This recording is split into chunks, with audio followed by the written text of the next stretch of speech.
러시아 국방장관이 북한을 전격 방문한 가운데 김정은 위원장과도 만날지 주목됩니다. 러시아는 우크라이나 에너지 시설 등에 대한 대규모 드론 공격을 계속했습니다. 민주당이 초유의 감사원장 탄핵에 나섰고 사상 첫 감액 예산안을 예결위에서 단독 처리하는 등 공세를 이어갔습니다.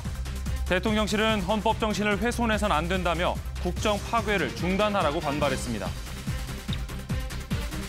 블랙 프라이데이를 맞아 뉴욕 증시가 이달 최종 거래일에 역대 최고 기록을 새로 썼습니다. 우리나라는 내수 부진 등의 영향으로 생산과 소비, 투자 지표가 5달 만에 동반 하락했습니다. 서울 송파구의 대단지 아파트 헬리오시티에서 사흘째 난방이 끊겨 1,300여 세대가 불편을 겪고 있습니다. 종로구의 한옥 공사장에선 작업자가 몸을 녹이려다 불이 났습니다. 여러분 안녕하십니까? 토요일 아침 뉴스광장입니다. 북한군 파병 논란 속에 벨로우소프 러시아 국방장관이 북한을 전격 방문했습니다. 러시아와 북한은 지난 6월 북러조약 체결 이후 군사 협력의 속도를 높여왔는데요. 이번 방북에서 김정은 위원장과도 만날 거란 예상이 나옵니다. 첫 소식 조빈나 특파원이 전해드립니다.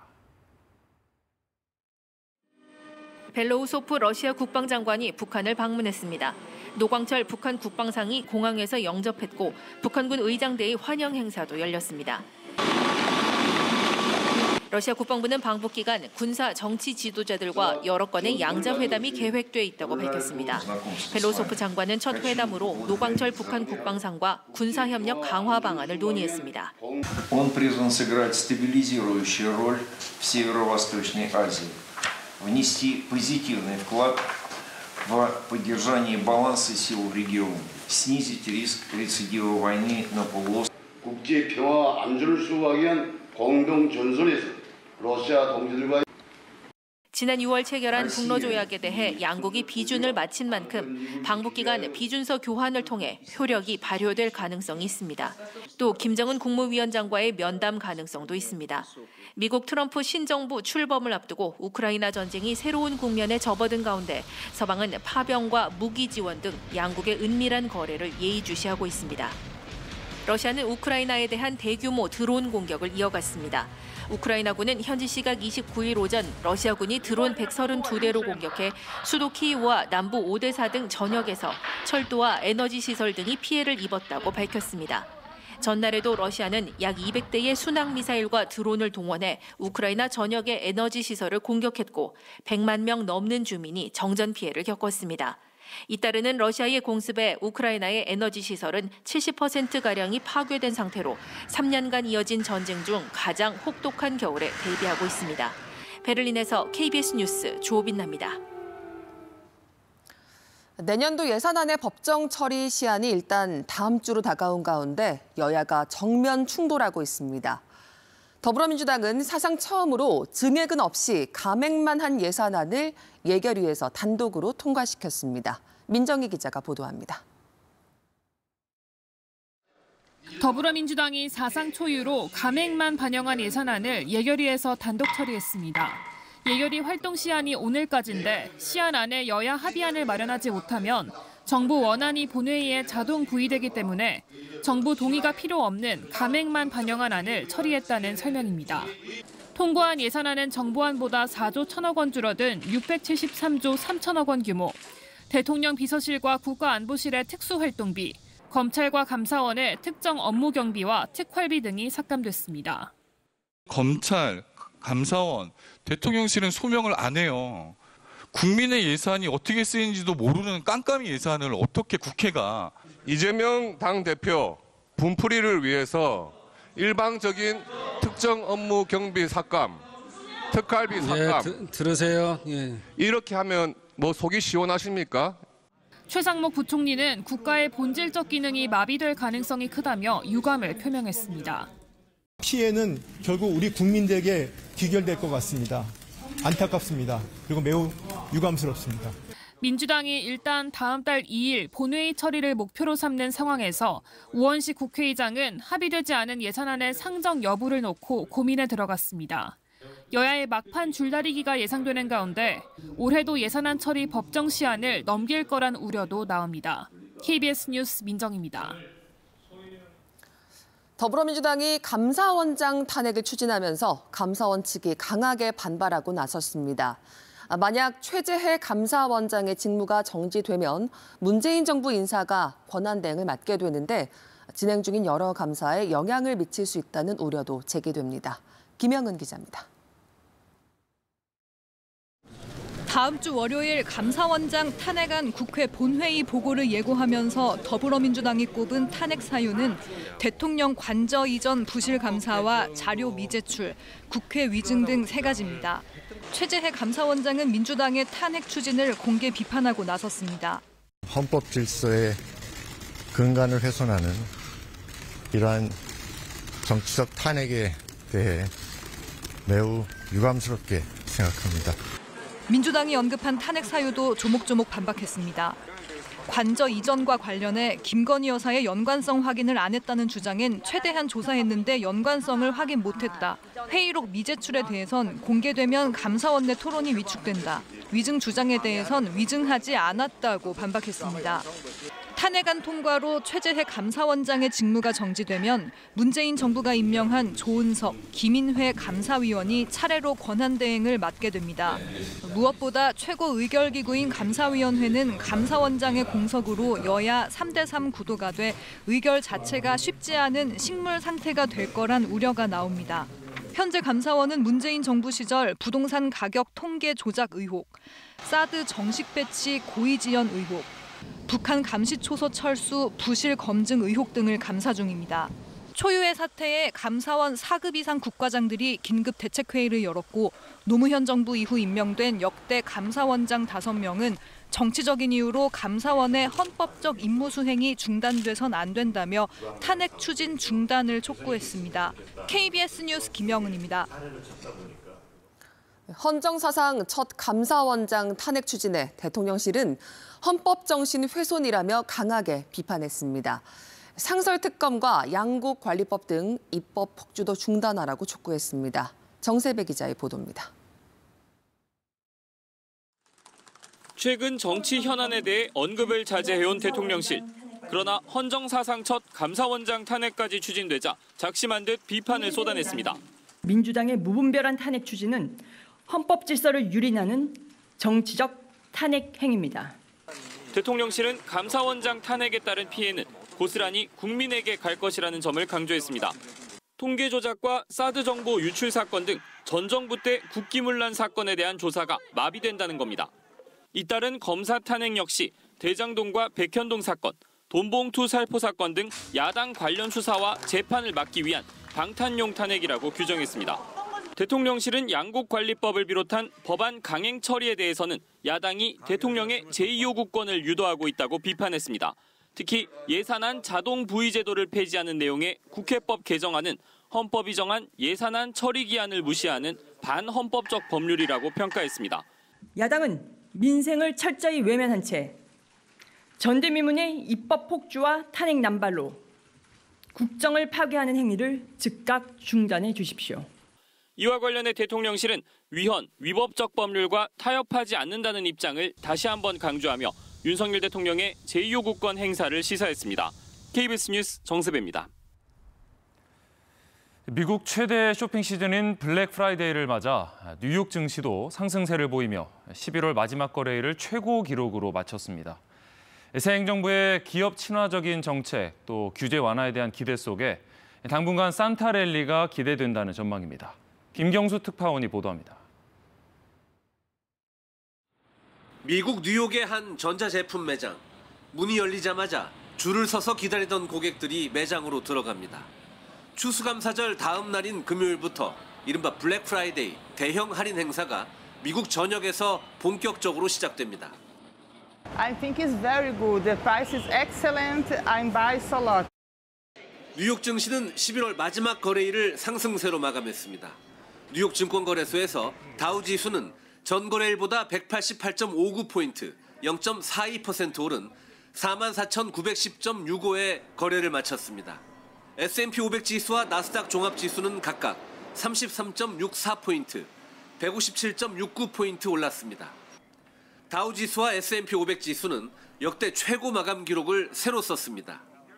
연말 최대 쇼핑 시즌 개막일인 블랙 프라이데이를 맞아 기업 매출 증가에 대한 기대감 속에 월마트와 타겟, 코스트코 등 대형 소매기업의 주가가 모두 상승했습니다. 대선 이후 트럼프 랠리로 시작된 상승세가 산타 랠리로 이어질 것이란 기대가 투자 심리를 끌어올리고 있다는 분석도 나옵니다. Which is a new administration that's more focused on business, lowering regulations, perhaps maybe jawboning the Fed a little bit to be a little bit more aggressive on interest rates. And 한편 지난주 역대 최고점을 찍은 비트코인은 10만 달러 문턱에서 하락을 이어오다가 다시 상승하며 9만 8천 달러 선을 오르내리고 있습니다. 워싱턴에서 KBS 뉴스 김경수입니다. 산업활동의 동향을 나타내는 지표가 지난달에도 하락했습니다. 이 내수가 좀처럼 살아나지 못하는 가운데 생산과 소비, 투자 등 세 개 지표가 모두 떨어진 건 5달 만입니다. 이승훈 기자가 보도합니다. 통계청이 발표한 지난달 전 산업 생산은 전달에 비해 0.3% 감소했습니다. 9월에 이어 2달 연속 하락세입니다. 산업 생산은 지난 5월부터 석 달 연속 감소하다 8월에 일시적으로 반등했지만 9월부터 다시 하락세를 이어가고 있습니다. 업종별로 보면 서비스업의 생산은 소폭 늘었지만 공공행정 부분이 감소하고 건설업에서도 4%가량 생산이 줄어 전체 지수가 하락했습니다. 광공업의 경우 반도체 생산은 8% 넘게 증가했지만 자동차 생산이 6% 넘게 감소하며 전달과 같은 수준에 머물렀습니다. 생산과 함께 소비 지표도 하락했습니다. 재화 소비를 나타내는 소매 판매는 전달에 비해 0.4% 감소하며 2달 연속 하락 흐름을 이어갔습니다. 의복을 비롯한 준내구재와 음식료품 등 비내구재 판매는 늘었지만 가전제품 같은 내구재의 판매가 감소한 영향이 컸습니다. 소매 판매 같은 경우는 전월도 마이너스고 전년 동월은 8개월 연속 감소를 유지를 하고 있어서 지금 회복하거나 이런 모습은 지금 보이지 못하고 있기 때문에 투자 지표인 설비 투자는 전달과 비교해 5.8% 줄었고 건설 분야의 투자를 뜻하는 건설 기성은 4% 줄며 6개월 연속 하락 흐름을 이어갔습니다. 이렇게 산업활동 동향을 나타내는 생산과 소비, 투자 지표가 모두 감소한 건 지난 5월 이후 5달 만입니다.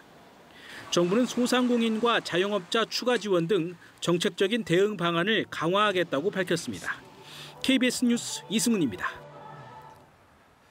서울 송파구에 있는 대단지 아파트 헬리오시티에서 난방과 온수가 끊겨 주민들이 한파 속 불편을 겪고 있습니다. 또 서울 종로구 한옥공사 현장에선 작업자가 추위에 몸을 녹이려다 불길이 번졌고 용인에선 천장이 내려앉아 한때 사람들이 고립됐습니다. 추재훈 기자입니다.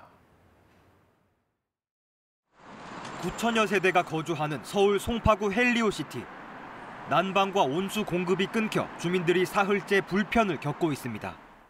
그제 오후 2단지 내 열 교환실에서 과부하가 원인으로 보이는 불이 나 9개 동 1,300여 세대에 난방과 온수 공급이 끊긴 겁니다. 난방 장치를 작동시켜도 숫자만 변할 뿐이고 수도꼭지를 온수로 돌려도 찬물만 나옵니다. 집이 냉동 창고다, 아이가 기침을 한다는 등 주민 항의가 이어졌습니다. 아이들도 어린데 아이들도 차가운 물로 씻기가 힘드니까 쿠폰을 추가로 더 발급해 주셔가지고 거기 가가지고서 씻기도 하고 아니면은 따뜻한 물이 나오는 단지 내 친구 집에 가서 씻기도 하고. 아파트 측은 오늘 오후쯤 복구를 완료할 예정이라고 밝혔습니다. 골목길 한쪽에서 하얀 연기가 피어오릅니다. 소방관들이 손전등을 가지고 들어가 바닥에 소방수를 뿌리며 잔불을 정리합니다. 어제 저녁 8시쯤 서울 종로구의 한 한옥에서 불이 나 10여 분 만에 꺼졌습니다. 불이 나던 때 인근에 사람이 없어 다치거나 대피한 사람은 없었습니다. 다만 현장에 있던 폐기물과 공사 자재 일부가 탔습니다.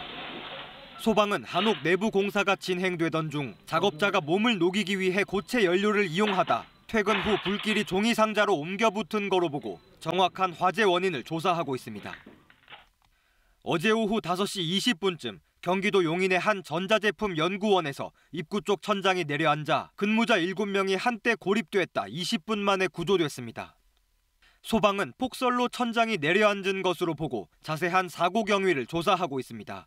KBS 뉴스 추재훈입니다. 어느덧 11월의 마지막 주말입니다. 어제 서울의 아침 기온은 영하 3.4도까지 떨어지면서 이달 들어 가장 추웠는데요. 오늘도 내륙 곳곳에는 영하권 추위가 이어지고 있습니다. 나가실 때 옷차림 따뜻하게 하셔야겠습니다. 그래도 점차 기온이 오르면서 한낮에는 서울 기온 10도로 평년 수준을 회복하겠습니다. 차츰 구름이 많이 끼면서 중부지방에는 빗방울이 떨어지는 곳도 있겠습니다. 현재 기온은 어제보다 높긴 하지만 여전히 춥습니다. 철원의 현재 기온 영하 5.8도, 대전은 0.4도 가리키고 있고요. 한낮 기온은 어제보다 3도에서 7도가량 높겠습니다. 철원 7도, 대전 12도, 부산은 14도까지 오르겠습니다. 바다의 물결은 모든 해상에서 최고 4m까지 높게 일겠고요. 해상에는 풍랑주의보가 발효 중입니다. 일요일인 내일은 제주에 비가 내리겠고요. 다음 주 월요일에는 중부와 전북 지역에 비나 눈 소식이 있습니다. 날씨였습니다. 네, 여야 대립은 더욱 격화되는 양상입니다. 더불어민주당은 검찰과 감사원의 집단 행위에 상응하는 조치를 취하겠다며 공개 경고했고, 국민의힘은 이재명 대표 한 사람을 위한 민주당의 탄핵 노름이 극에 달했다고 강하게 비판했습니다. 우정화 기자입니다. 대검찰청과 서울중앙지검 간부 등 검찰 측 반발이 잇따르자 민주당이 공개 경고에 나섰습니다. 박찬대 원내대표는 공무원의 정치 중립을 위반한 정치 행위이자 집단 행위라며 묵과하지 않고 상응하는 조치를 취하겠다고 밝혔습니다. 탄핵을 위헌이라고 규정하는 검사들의 주장이야말로 반헌법적이고 반법률적인 주장입니다. 당내에선 삼권 분립을 훼손한 건 정치검찰이다. 검사를 고발해야 한다는 주장까지 나왔습니다. 민주당은 최재해 감사원장 탄핵 추진에 대해 감사원 간부들이 반발하는 것에도 집단 행위를 좌시하지 않겠다며 똑같이 공개 경고했습니다. 다음 달 4일 본회의에서 검사 3명과 감사원장에 대한 탄핵 표결을 앞두고 압박 수위를 최고조로 높이는 양상입니다. 그간 검사 탄핵을 성토해온 국민의힘도 거듭 공세를 이어갔습니다. 이재명 대표 한 사람을 위한 방탄용 검사 탄핵이자 이 대표를 수사한 검사를 탄핵하는 후한 무치라고 직격했습니다.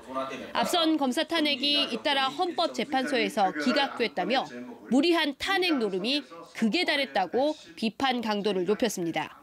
당대표 한 명을 위해 줄줄이 탄핵하여 국정을 마비시키고 헌법 질서를 훼손하겠다는 파렴치한 정치 세력임을 자인하는 것입니다. 이런 가운데 앞서 국민의힘이 6억 원 규모의 불법 대선 자금 사건에 이재명 대표가 연루됐다며 검찰 고발한 것에 대해 민주당은 어제 국민의힘이 검찰과 공모해버린 법적 상식을 무시한 억지 주장이라며 국민의힘과 함께 검찰을 재차 비판했습니다. KBS 뉴스 우정화입니다. 네, 그런데 야당 공세 속에서도 국민의힘 당원 게시판을 둘러싼 여당 내 내용은 수그러들지 않고 있습니다. 친한계가 김건희 여사 특검법에 찬성하고 나설 가능성까지 거론되자 당에선 경고 메시지들이 나왔습니다. 김민철 기자가 전해드립니다. 더불어민주당은 여당의 자중질환을 파고들었습니다. 난장판이 벌어지고 있습니다. 그렇게 할 일이 없습니까? 같이 멸망할지, 김건희 특검으로 목줄을 풀고 탈출할지 선택하면 됩니다. 국민의힘에선 게시판 논쟁 맞대응으로 김건희 여사 특검법 처리를 고려할 수 있다는 보도에 대한 한동훈 대표의 어정쩡한 언급을 두고 여진이 계속되고 있습니다. 제가 그런 말을 했다고요? 제가 한 말은 아니네요. 한 대표가 게시판 문제와 김 여사 특검법 연결을 고민한다면 여당 대표가 아니라 야당 대표라는 등 비판이 쏟아졌습니다. 실제로는 윤석열 정권 붕괴법입니다. 그 법을 찬성한다? 여당 대표로서? 여당임을 포기하겠다는 소리 아닙니까? 추경호 원내대표는 이탈 가능성을 일축하면서 친한계 당직자들에게 엄중하게 경고했습니다. 당직자들도 언행에 신중하라. 도를 넘으면 적절한 조치를 취해 나갈 것이다. 이런 가운데 국민의힘은 당원 게시판 논란과 관련해 허위 사실을 유포한 혐의로 모 유튜버를 경찰에 고발하기로 했습니다. KBS 뉴스 김민철입니다. 더불어민주당이 오늘 오후 서울 광화문 광장에서 김건희, 윤석열 국정농단 규탄과 특검 촉구 5차 장외 집회를 연 뒤 시민단체가 주최하는 행진에 합류합니다. 야권이 주말 장외 집회를 여는 건 지난 2일 이후 5주째입니다. 이재명 대표는 앞서 당원들에게 진실은 반드시 밝혀진다며 국민이 주인인 나라를 위해 나서달라는 내용의 문자 메시지를 보냈습니다. 서울경찰청은 사직로와 세종대로, 남대문로 일대의 일부 도로를 통제할 예정이라며 시민들에게 대중교통 이용을 부탁했습니다. 여론조사 조작 혐의로 수사를 받고 있는 명태균 씨는 산업단지 정보를 미리 알고 주변에 투기를 권유했다는 의혹도 받고 있는데요. 명 씨와 함께 구속된 김영선 전 의원의 가족이 창원 국가산단 예정지 인근에 땅을 산 사실이 확인됐습니다. 검찰은 개발 정보가 유출됐는지 확인하기 위해 경남도청 등을 압수수색했습니다. 이형관 기자입니다. 지난해 3월 발표된 창원 제2 국가산단 후보지입니다. 전체 340만 제곱미터 규모, 경남 창원시 북면과 동읍 일대로 당시 김영선 의원의 지역구였습니다. 방산 원자력 융합 산업 거점을 조성하겠습니다. 창원은 이미 기업들이 몰려들고 있는데 부지가 너무 부족합니다. 산단 예정지에서 직선 거리로 2km 떨어진 주택입니다. 마당에 자풀만 무성한 집과 터 470여 제곱미터가 산단 후보지 발표 불과 한 달 전 3억 4,500만 원에 거래됐습니다. 개발 제한 구역에서 우선 해제된 곳인데 아파트 단지가 주변에 있고 고속도로 나들목과도 가깝습니다. 산단 개발이 본격화되면 배후 단지로 발전 가능성이 큰 곳입니다. 만일 국가산단이 들어왔다 치면은 아무래도 요 주거단지 앞쪽에 그쪽이 좀 끌지가 않을까요? 그런데 KBS 취재 결과 이 땅을 산 사람은 김영선 전 의원 남동생의 아내로 확인됐습니다. 거래가 이뤄진 날 김 전 의원의 또 다른 남동생 명의로 근저당권까지 설정됐습니다. 취재진은 김 전 의원과 가족들의 입장을 듣기 위해 연락을 시도했지만 닿지 않았습니다. 김 전 의원의 한 지인은 서울에 사는 가족이 퇴직 후 거주하려고 집을 샀다고 들었다며 김 전 의원은 이 사실을 나중에 알게 됐다고 전했습니다. 검찰은 이 땅의 실제 주인이 누구인지, 개발 정보가 미리 새나간 것은 아닌지 수사를 벌이고 있습니다. 이와 관련해 검찰은 어제 경남도청과 창원시청 담당 부서를 압수수색했습니다. KBS 뉴스 이형관입니다. 중국과 러시아의 군용기 11대가 한국 방공식별구역 카디즈의 무더기로 진입해 우리 군이 전투기를 출격시켰습니다. 중국과 러시아는 해마다 연합훈련을 명목으로 카디즈 무단 진입을 반복하고 있는데요. 그 의도가 무엇인지 고은희 기자가 보도합니다. 중국과 러시아 군용기 11대가 어제 오전 9시 35분쯤부터 4시간여 동안 한국 방공식별구역 카디즈에 순차적으로 진입 후 이탈했다고 우리 군이 밝혔습니다. 중국 군용기 5대는 이어도 쪽에서 독도 쪽으로, 러시아 군용기 6대는 북동 쪽에서 독도를 향해 남하한 거로 알려졌습니다. 이후 중러 군용기들은 독도 인근에서 함께 비행한 거로 전해졌는데 중국 국방부는 양국이 동해 공역에서 연합 전략 순찰을 실시했다고 밝혔습니다. 합동참모본부는 중러 군용기의 영공 침범은 없었다며 카디즈 진입 전부터 식별했다고 밝혔습니다. 이어 공군 전투기를 투입해 우발 상황을 대비한 전술 조치를 실시했다고 덧붙였습니다. 방공식별구역은 영공으로 접근하는 군용기를 미리 파악하기 위해 설정한 선으로 영공과 달리 국제법상 강제성은 없지만 군용기 진입 시 해당 국가에 미리 알리는 게 국제적 관행입니다. 중국과 러시아는 2019년부터 훈련 등의 명목으로 해마다 한두 차례 군용기를 카디즈에 진입시키고 있지만 사전 통보는 하지 않고 있습니다. 특히 올해는 러시아 국방장관의 방북에 맞춰 중국과 러시아가 연합훈련에 나선 셈이어서 의도가 주목됩니다. 러시아의 방북을 어찌 보면 호의해준 모양새도 될 수가 있는 거거든요. 북러 간의 군사협력에 대해서 중국은 반대하지 않는다. 이런 의미도 내포하고 있다고. 국방부는 중국과 러시아 무관에게 군용기의 카디즈 무단 진입과 관련해 유선으로 엄중히 항의하고 재발 방지 노력을 촉구했다고 밝혔습니다. KBS 뉴스 고은입니다. 고도 40km 이상에서 적의 미사일을 막아내는 장거리 지대공 유도 무기 LSAM 개발이 완료됐습니다. 10여 년 동안 순수 국내 기술 연구로 거둔 성과인데요. 한국형 미사일 방어 체계가 한층 강화될 것으로 기대됩니다. 송금환 기자가 보도합니다. 발사대에서 치솟은 적의 미사일은 대기권을 벗어났다가 포물선을 그리면서 다시 대기권으로 진입합니다. 땅에 떨어지기 전 이때 공중에서 미사일을 요격해 적의 공격을 무력화시키는 것이 방어체계의 핵심입니다. 한국형 다층 방어체계에 따라 고도 70km 이상에서는 고고도 미사일 방어체계 사드, 40km 이하에서는 패트리엇과 청궁으로 북한의 미사일을 무력화하는데 이 사이 지점에서 적의 미사일 요격 임무를 맡는 장거리 지대공 유도무기 L-SAM이 국내 기술로 개발됐습니다. 북한의 미사일이나 항공기 침입이 탐지되면 L-SAM 포대에서 즉각적으로 대응 작전에 돌입합니다. 발사된 L-SAM은 1단, 2단 추진체에 이어 전방 덮개가 차례로 분리되고 순간적인 운동 에너지를 최대치로 끌어올려 탄도탄을 요격해냅니다. 이때 정교한 위치 변환과 자세 조정으로 적의 무기를 타격해내는 이른바 직격 요격 방식은 10여 년간의 연구 끝에 국방과학연구소가 순수 국내 기술로 구현해냈습니다.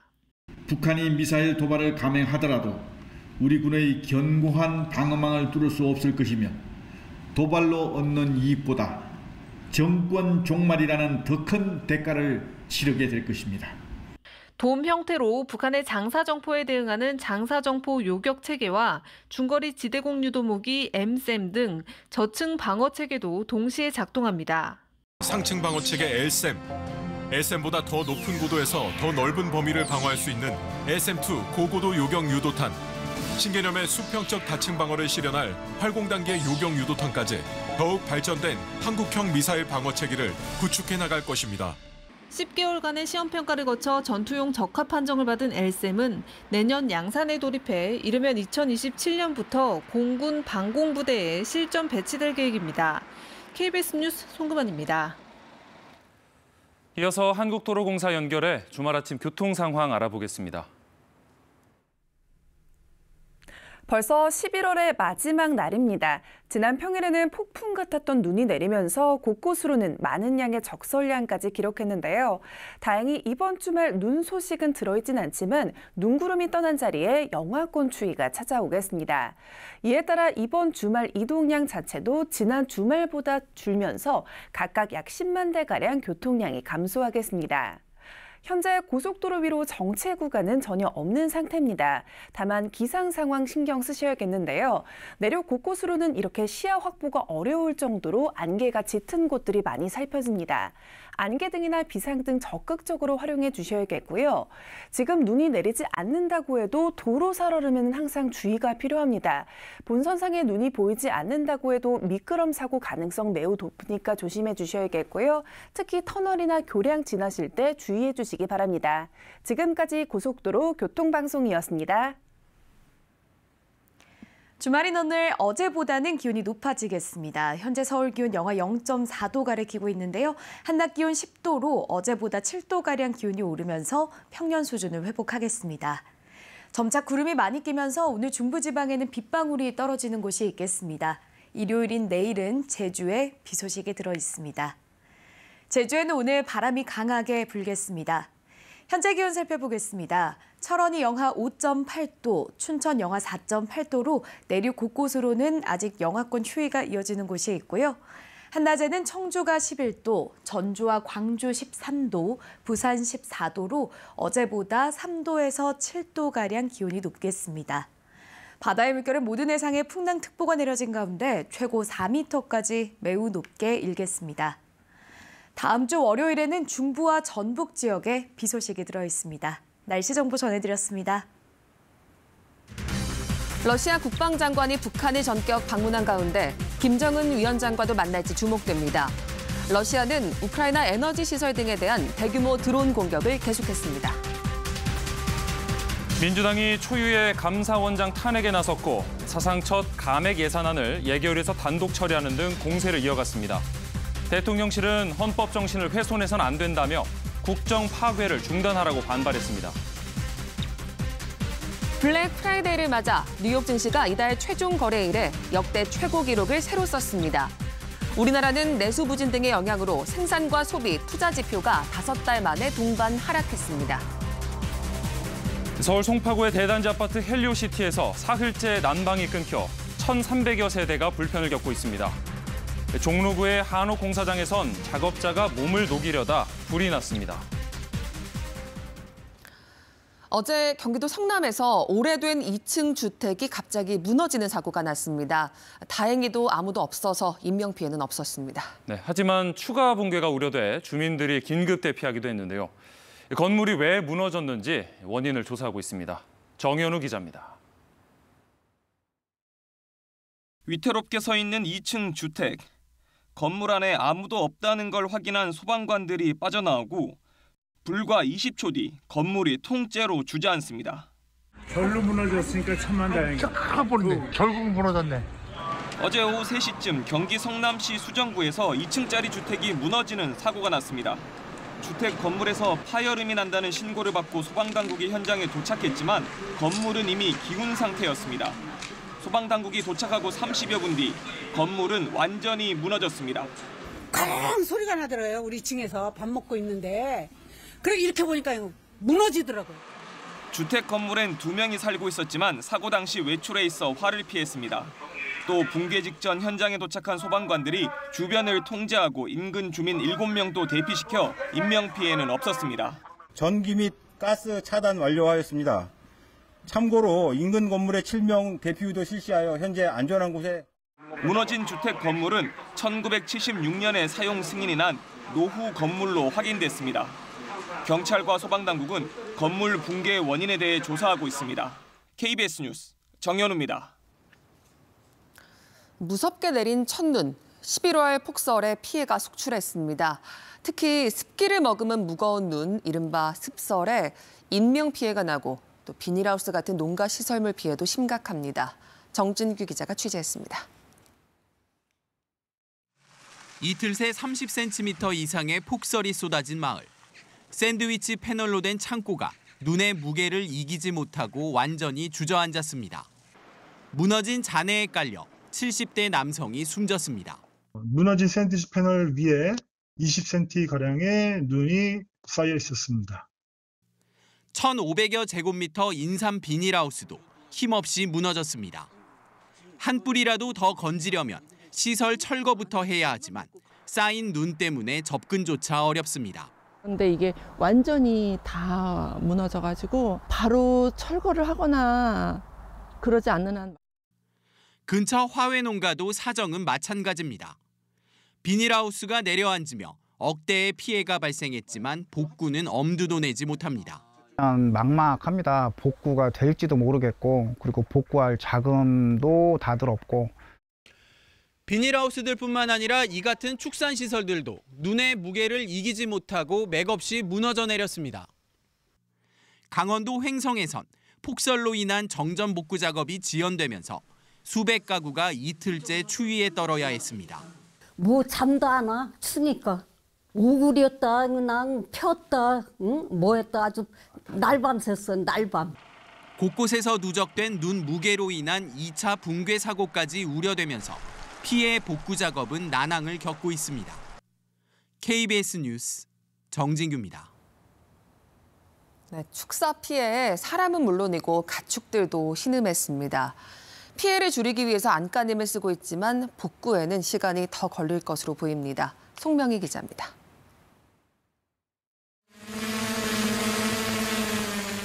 소 20여 마리를 키우던 축사 한가운데가 눈의 무게를 못 이기고 내려앉았습니다.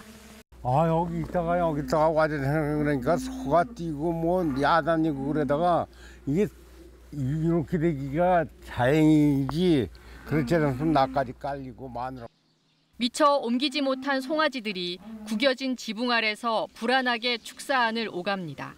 비슷한 상황인 인근 농장들은 앞으로가 더 걱정입니다.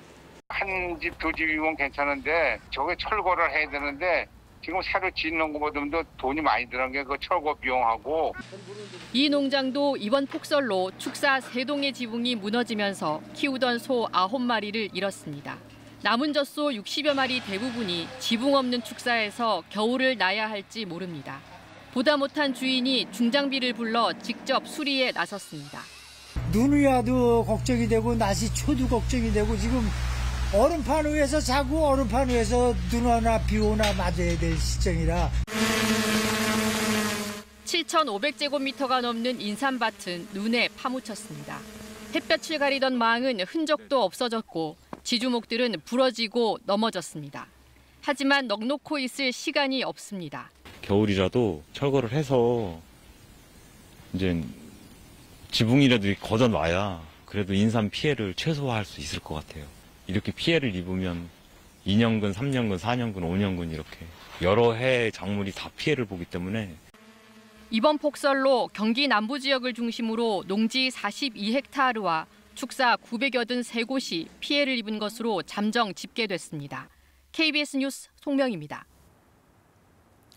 기록적인 눈은 전기와 물 공급도 차단되게 만들면서 많은 시민들이 추위 속에 힘든 시간을 보내야 했습니다.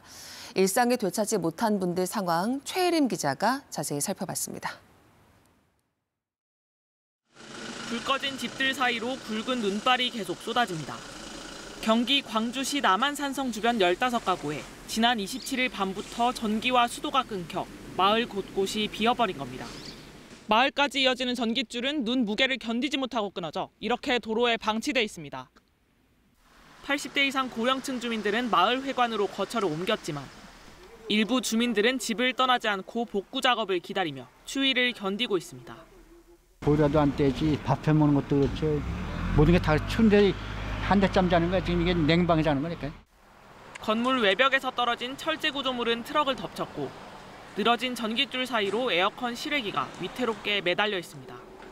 지붕이 무너지는 사고로 시장 영업은 중단된 상황. 손님들은 빈손으로 발길을 돌려야만 했습니다.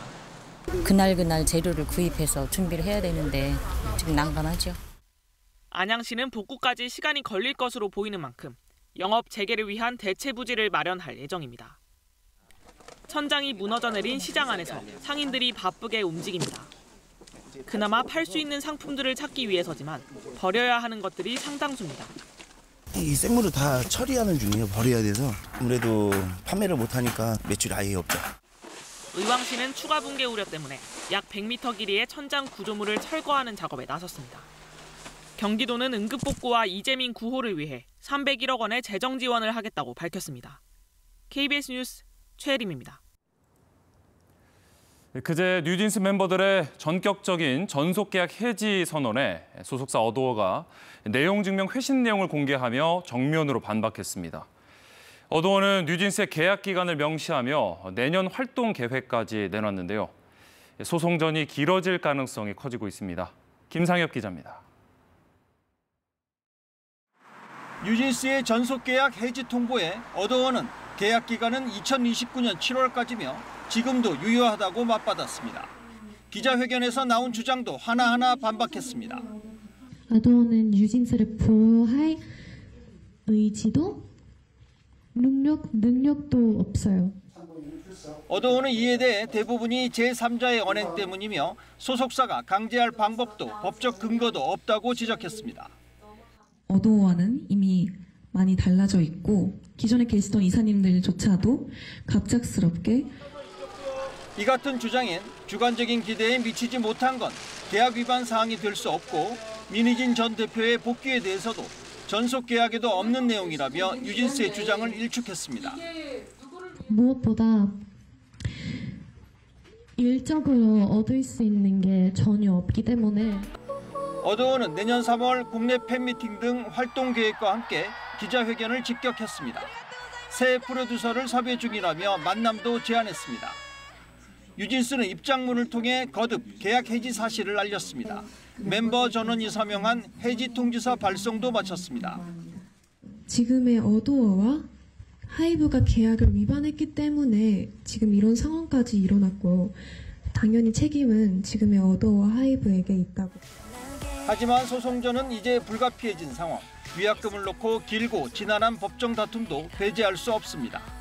현재 교착 국면과 향후에 언젠가 시작될 수 있는 소송의 그 시간까지 다 합치면 상당한 기간 동안 뉴진스가 정상적인 활동을 하기가 힘들지 않을까.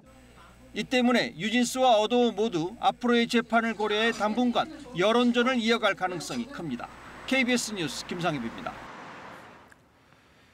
배우 정우성이 모델 문가비와의 사이에서 혼외자를 얻은 사실이 알려진 뒤 처음으로 공식 석상에 나와 아버지로서 아들에 대한 책임은 끝까지 다할 것이란 입장을 밝혔습니다.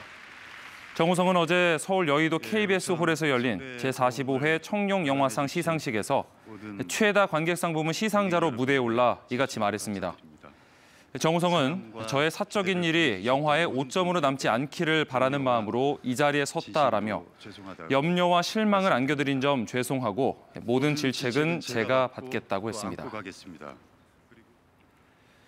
지난달 음주운전 사고 혐의로 검찰에 넘겨졌던 문재인 전 대통령의 딸 다혜 씨가 이번에는 불법으로 숙박업을 했다는 의혹으로 검찰에 불구속 송치됐습니다. 최민영 기자의 보도입니다. 문재인 전 대통령의 딸 다혜 씨가 한 호실을 소유하고 있는 서울 영등포구의 한 오피스텔 건물입니다. 문 씨가 이 오피스텔을 이용해 영업신고 없이 숙박업을 했다는 의혹이 지난달 제기됐습니다.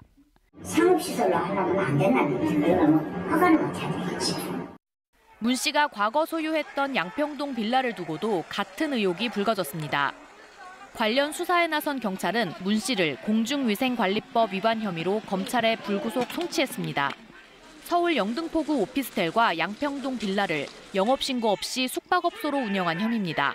앞서 경찰은 지난 23일 문 씨를 비공개 소환 조사했습니다. 문 씨는 제주도에 있는 단독주택을 불법 숙박업소로 운영한 혐의도 받고 있는데 이 사건 역시 검찰 조사가 진행 중입니다. 공중위생관리법은 영업신고 없이 숙박업을 한 경우 2년 이하의 징역 또는 2천만 원 이하의 벌금형에 처하도록 하고 있습니다.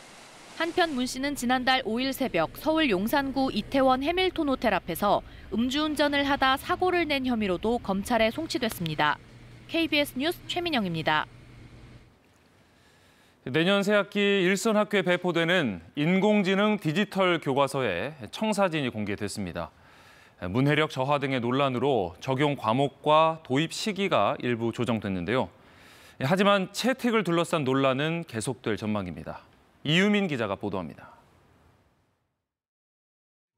태블릿 PC로 친구들과 함께 문제를 풀고 궁금한 용어의 뜻은 인공지능 보조교사가 즉각 알려줍니다. 교육부가 내년 1학기부터 도입하는 인공지능 디지털 교과서 예시입니다. 넉 달간의 심사 끝에 모두 76종의 디지털 교과서가 검정을 통과했습니다. 초등학교 3, 4학년, 중학교 1학년, 고등학교 1학년 수학, 영어, 정보교과가 대상입니다. 학생들이 수업을 좋아하게 되고 또 영어를 포기하고 수학을 포기하는 영포자, 수포자들이 줄어들 거라고 생각합니다. 다만 당초 디지털 교과서 적용 대상이었던 국어와 기술 가정 과목은 제외됐습니다. 2026년 도입을 시작하려 한 사회 과학 과목의 도입 시기도 1년 늦춰졌습니다. 디지털 기기 과몰입으로 학생들의 문해력이 더 떨어질 수 있고 현장 준비가 갖춰지지 않았다는 교육계 지적을 반영한 겁니다. 일부 교원단체는 아예 도입을 전면 철회하라고 요구하고 있습니다. 디지털 인프라 부족, 개인정보 보호 및 디지털 격차에서 무대책 등 무수한 위험 요인과 우려가 쏟아지고 나온 현실입니다. 여기에 디지털 교과서의 지위를 교과서가 아닌 교육자료로 지정해 학교에서 쓰지 않아도 되게 하는 법률 개정안이 야당 주도로 추진되고 있습니다. 교육부는 이럴 경우 교육 격차가 심화되고 학교 현장 혼란이 가중될 거라며 국회를 설득하겠다고 밝혔습니다. KBS 뉴스 이유민입니다. 온라인 중고 거래를 하려던 판매자가 물품 대금을 받기는커녕 오히려 돈을 뜯기는 피해가 잇따르고 있어서 주의하셔야겠습니다. 가짜 중고 거래 사이트에서 이런 피해가 발생하고 있는데 어떤 수법인지 보여드립니다. 여소연 기자입니다. 지난달 온라인 중고거래 사이트에 목걸이 등을 매물로 내놓은 A씨. 닷새 만에 물건을 사겠다는 연락을 받았습니다. 목걸이랑 귀걸이랑 세트로 해서 20만 원에 올렸던 거고 혹시 실사진 확인해 볼 수 있냐 진짜 살 거처럼 해서 구매자는 거래 수수료를 안 낼 수 있다며 다른 인터넷 사이트에서 거래하자고 제안했습니다. 돈을 아낄 수 있다는 생각에 해당 사이트에서 거래를 진행했지만 문제는 거래 대금을 받을 때 생겼습니다. 물품 대금을 받으려 하자 사이트 고객센터에서 인증이 필요하다는 이유로 오히려 돈을 요구한 겁니다. 제 계좌번호랑 출금 계좌번호가 맞는지만 확인을 하겠다. 20만 원의 출금 요청을 받고 싶으면은 보증금만큼의 돈을 다시 10원 단위까지 정확히 넣어야 한다. 금액을 계속 다르게 넣어 출금이 중단됐다는 핑계로 입금 요구는 계속됐고 A씨는 결국 140만 원을 보내고 물품 대금은 받지 못했습니다. 물건을 사겠다는 사람도 수수료를 아낄 수 있다는 중고거래 사이트도 모두 가짜였습니다. 사람들이 이게 사기인 걸 알고 올리기 시작하고 우후죽순 생기니까 마켓 이름을 바꾸고 사이트를 바꾸면서 이런 사기 피해를 입었다며 경찰에 신고된 사건만 40건, 피해 금액은 3억 원이 넘습니다. 해당 중고거래 사이트에서는 같은 수법의 범행에 사용된 계좌 수십 개가 확인돼 실제 피해는 더 클 것으로 보입니다. KBS 뉴스 여소연입니다. 전관 변호사가 사건을 맡는다는 말에 수천만 원을 주고 한 법무법인과 계약했는데 실제로는 만나지도 못했다는 제보가 들어왔습니다. 배지연 기자가 취재했습니다. 전 연인을 상대로 폭행 피해 관련 고소를 하기로 한 여성 A씨. 온라인 광고를 보고 지난해 말 한 법무법인을 찾았습니다. 전국에 사무소를 두고 있다며 온라인 광고 등을 통해 의뢰인을 모집하는 이른바 네트워크 로펌이었습니다. 사건 상담을 맡은 변호사는 전관 출신 변호사가 사건을 맡을 거라며 수천만 원이 넘는 수임료를 제시했습니다. 가격표 같은 것도 보여주면서 전관 출신이기 때문에 3,300이다. 좋은 변호사 선임을 오늘 당장 해야지 해주겠다. A씨는 바로 계약서를 쓰고 수임료 3,300만 원을 지불했습니다. 이후 이 법무법인을 통해 고소장을 경찰에 냈지만 전관 출신이라는 변호사는 고소장에 이름만 있을 뿐 실제로는 만나지도 못했습니다. 심지어 법무법인으로부터 받은 고소장 초안엔 죄명이 잘못 적혀있기도 했습니다. 이거는 무조건 합의금을 받을 수 있다. 약간 이런 식으로 말씀하셔서 전관 출신 분이라는 분은 3,300만 원이 무색하게 한 3번 통화하고 끝나고 변호사가 의뢰인에게 승소를 장담하거나 전관 출신 변호사가 모든 업무를 진행하는 것처럼 과장 광고할 경우 대한변호사협회의 징계를 받을 수 있습니다. 하지만 최근 들어 네트워크 로펌을 중심으로 이 같은 행위가 이뤄지고 있다는 지적이 나오고 있습니다. 실제로 최근 3년여 동안 네트워크 로펌 7곳이 광고 규정이나 퇴직 공직자 명단 제출 의무 위반 등으로 대한변호사협회로부터 10여 건의 징계 처분을 받았습니다. 여러 가지 기술들을 동원을 해서 수임에만 혈안이 되게 되면 결국은 이게 변호사법 위반, 공정한 수임 질서 위배가 되는. 해당 사건을 맡았던 변호사는 KBS에 경찰에 최종 제출된 고소장엔 오류가 없었고 팀 단위로 진행되는 사건 대응 자체는 전관 변호사가 총괄했다고 밝혔습니다. KBS 뉴스 배지연입니다. AI 산업이 성장하면서 덩달아 잘 팔리는 에어컨이 있습니다. 데이터 센터를 식히기 위한 장치인데요. 많은 기업들이 이 에어컨 개발에 뛰어들고 있습니다. 김지숙 기자입니다. 잠수함같이 생긴 커다란 설비 앞에서 작업이 한창입니다. 칠러라고 불리는 초대형 에어컨을 만들고 있는데 고객은 일반 주택이 아닌 데이터 센터입니다. 축구 경기장 사이즈 15개 정도의 면적을 냉방할 수 있는 거라고 보시면 됩니다. 차가워진 물은 수배관을 통해서 건물의 공간을 냉각하는 용도로 한 해에 1,000대 정도를 만들어낼 수 있는 공장인데 가동률 100%입니다. 올해는 국내 처음으로 미국 빅테크 기업과 공급 계약을 맺었습니다. 지금은 공장이 오버캡하고요. 25년, 26년까지의 물량들은 어느 정도 갖고 있다고 보입니다. 대용량 서버와 장비가 끊임없이 돌아가는 데이터 센터에선 30도가 넘는 열이 뿜어져 나옵니다. 과열되면 서버가 멈출 수 있기 때문에 열을 효율적으로 식히기 위한 냉각 기술은 필수입니다. 그만큼 기술 경쟁도 치열한데 에어컨처럼 물을 순환시켜 찬바람을 공급하거나 아예 서버 등을 액체에 넣어버리는 방식까지 개발되고 있습니다. 지금은 서버 레벨에서 액침 냉각을 하는데 저희는 아예 서버 이 렉 통째를 아예 집어넣는 방법을 지금 연구하고 있습니다. AI 수요가 급증하면서 연평균 10% 이상 성장이 예상되는 데이터 센터 시장. 이 때문에 데이터 센터 냉각 산업도 지난해 21조 원 규모에서 오는 2032년 59조 원까지 성장할 걸로 예상됩니다. 데이터 센터 냉각 기술은 AI 반도체와 함께 우리 산업의 새로운 주력 품목으로 떠오르고 있습니다. KBS 뉴스 김지숙입니다. 프로축구 울산의 K리그 3연속 우승을 이끈 수문장 조현우가 올 시즌 MVP의 영예를 안았습니다. 골키퍼가 K리그에서 최고의 별이 된 건 2008년 이훈재 이후 무려 16년 만인데요. 훈훈한 수상 소감까지 남겼습니다. 김화영 기자입니다. 지난 주말 동료들과 함께 팀의 우승을 자축했던 조현우는 MVP를 향한 열망을 가감없이 드러냈습니다. 제가 아니면 받을 사람이 없는 것 같고요. 저는 오늘 최선을 다했고 상 받으러 가겠습니다. 네. 그리고 간절히 바라던 꿈이 현실이 된 날. 울산 HD 조현우. 자신의 이름 석자가 호명되자 감정이 벅차오른 듯 눈시울을 붉혔습니다. 상상만 하던 이 MVP 상이 저한테 와서 믿기지가 않습니다.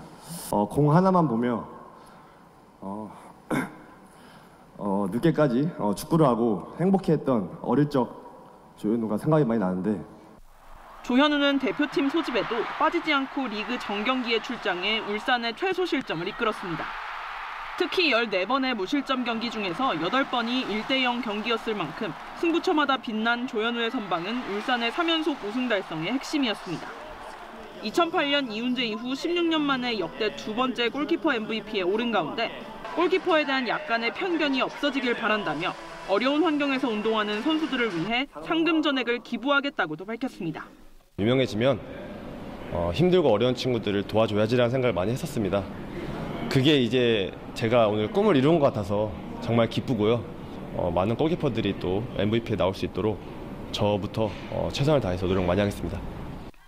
프로 첫 시즌 대활약을 펼치고 토트넘으로 향하는 강원 양민혁은 압도적인 득표율로 영플레이어상을 거머쥐었고, 창단 첫 준우승을 이끈 강원의 윤정환 감독은 우승 사령탑인 울산의 김판곤 감독을 제치고 올해의 감독상을 받았습니다.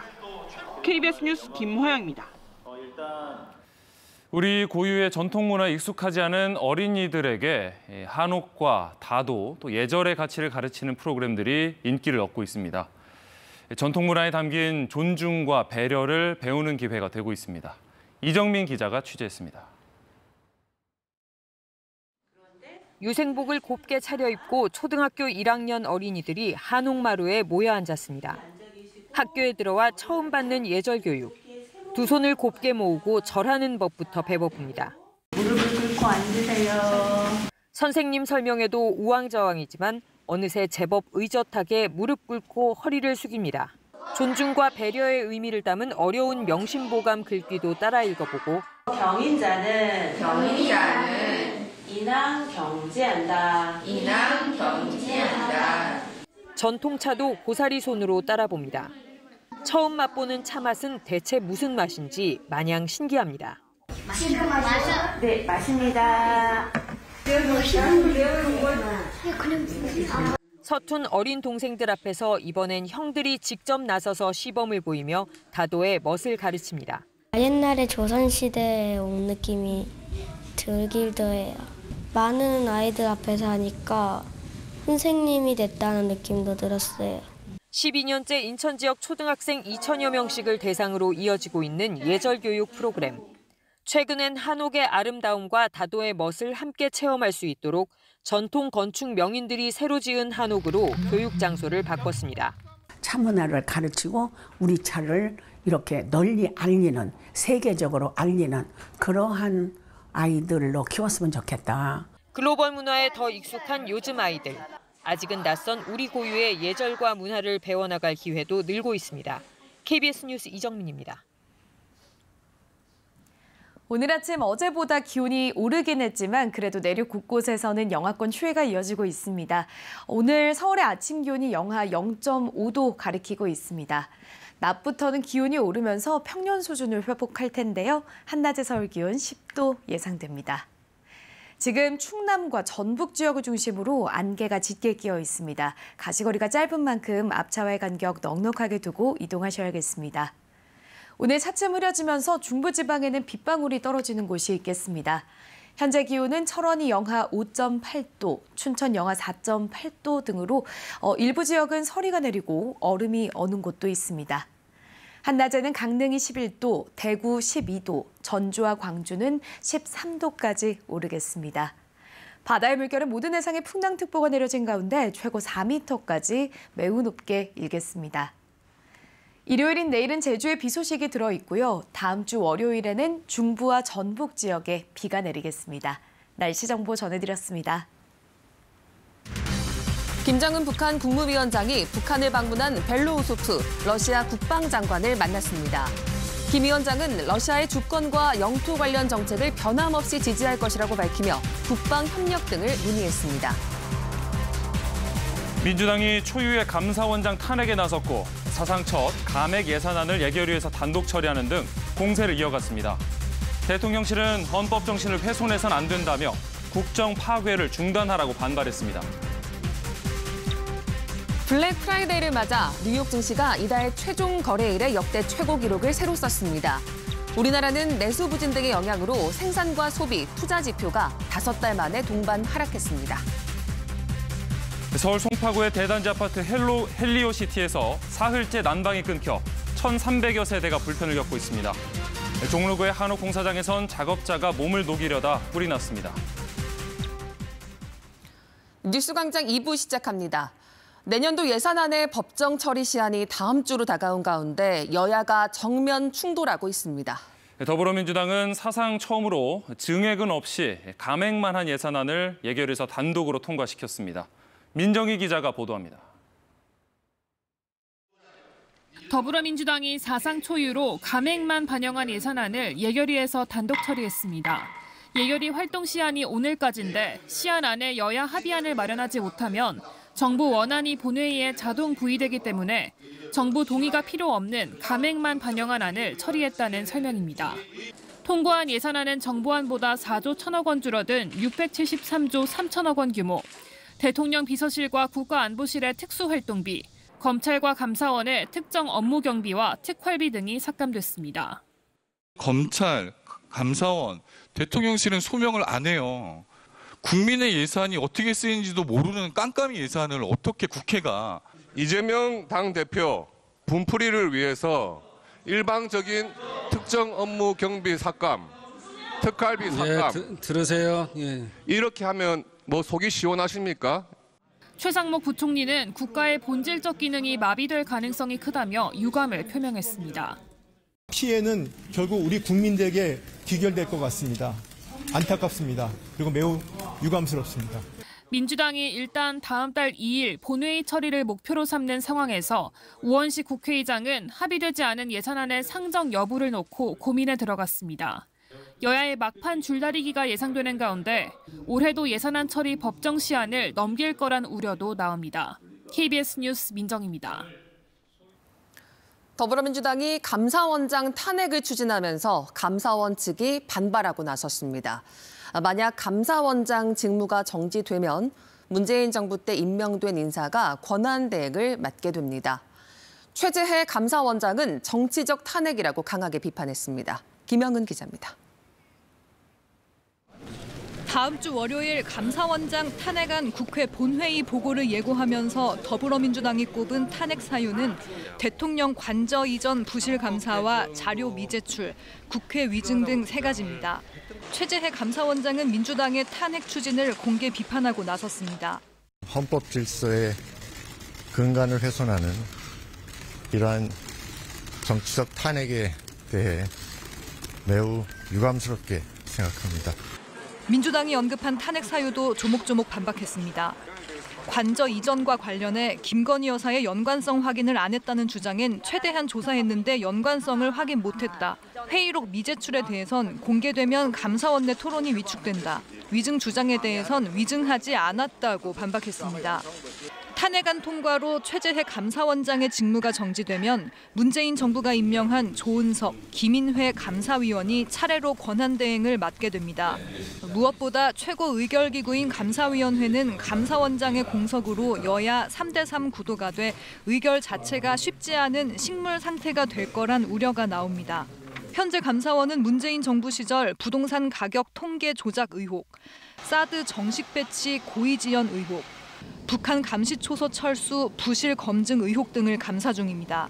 초유의 사태에 감사원 4급 이상 국과장들이 긴급 대책회의를 열었고 노무현 정부 이후 임명된 역대 감사원장 5명은 정치적인 이유로 감사원의 헌법적 임무 수행이 중단돼선 안 된다며 탄핵 추진 중단을 촉구했습니다. KBS 뉴스 김영은입니다. 헌정사상 첫 감사원장 탄핵 추진에 대통령실은 헌법 정신 훼손이라며 강하게 비판했습니다. 상설특검과 양곡관리법 등 입법 폭주도 중단하라고 촉구했습니다. 정세배 기자입니다. 최근 정치 현안에 대해 언급을 자제해온 대통령실. 그러나 헌정사상 첫 감사원장 탄핵까지 추진되자 작심한 듯 비판을 쏟아냈습니다. 민주당의 무분별한 탄핵 추진은 헌법 질서를 유린하는 정치적 탄핵 행위입니다. 대통령실은 감사원장 탄핵에 따른 피해는 고스란히 국민에게 갈 것이라는 점을 강조했습니다. 통계 조작과 사드 정보 유출 사건 등 전 정부 때 국기문란 사건에 대한 조사가 마비된다는 겁니다.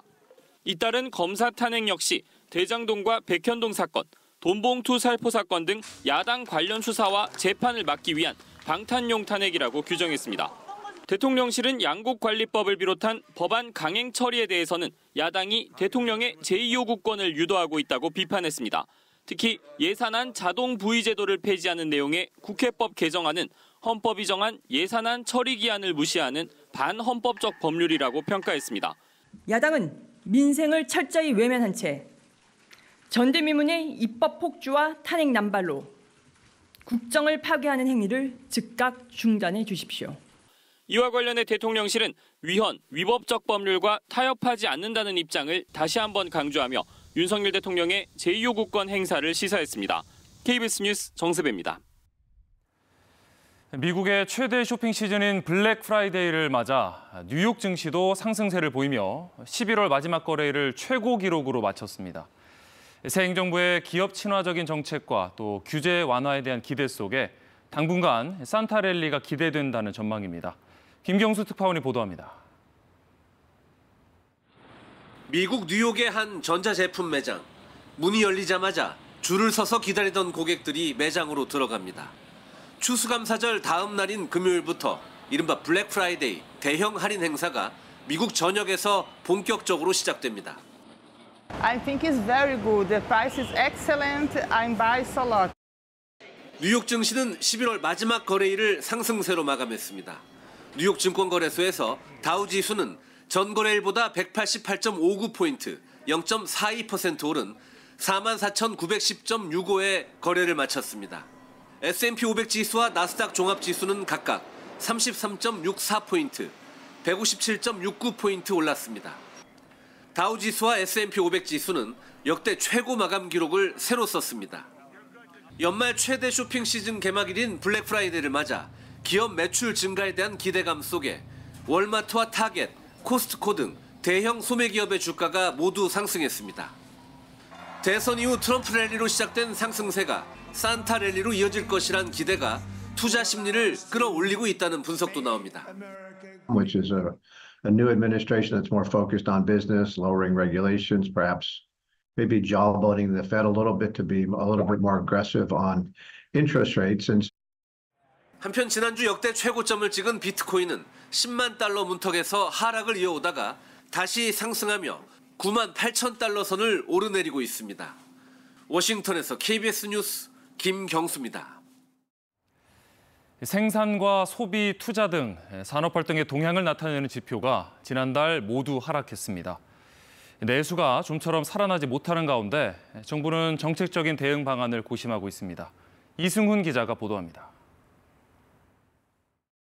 통계청이 발표한 지난달 전 산업 생산은 전달에 비해 0.3% 감소했습니다. 9월에 이어 2달 연속 하락세입니다. 산업 생산은 지난 5월부터 석 달 연속 감소하다 8월에 일시적으로 반등했지만 9월부터 다시 하락세를 이어가고 있습니다.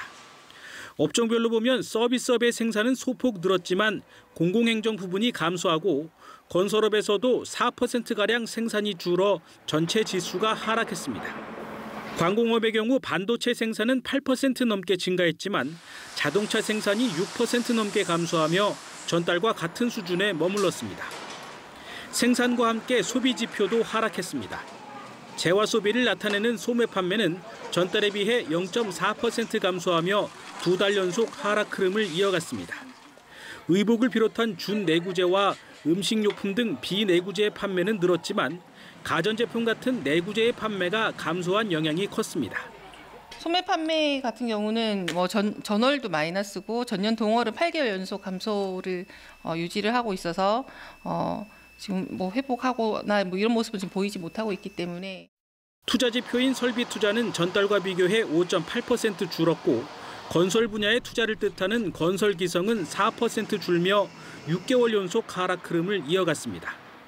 이렇게 산업활동 동향을 나타내는 생산과 소비, 투자 지표가 모두 감소한 건 지난 5월 이후 5달 만입니다. 정부는 소상공인과 자영업자 추가 지원 등 정책적인 대응 방안을 강화하겠다고 밝혔습니다.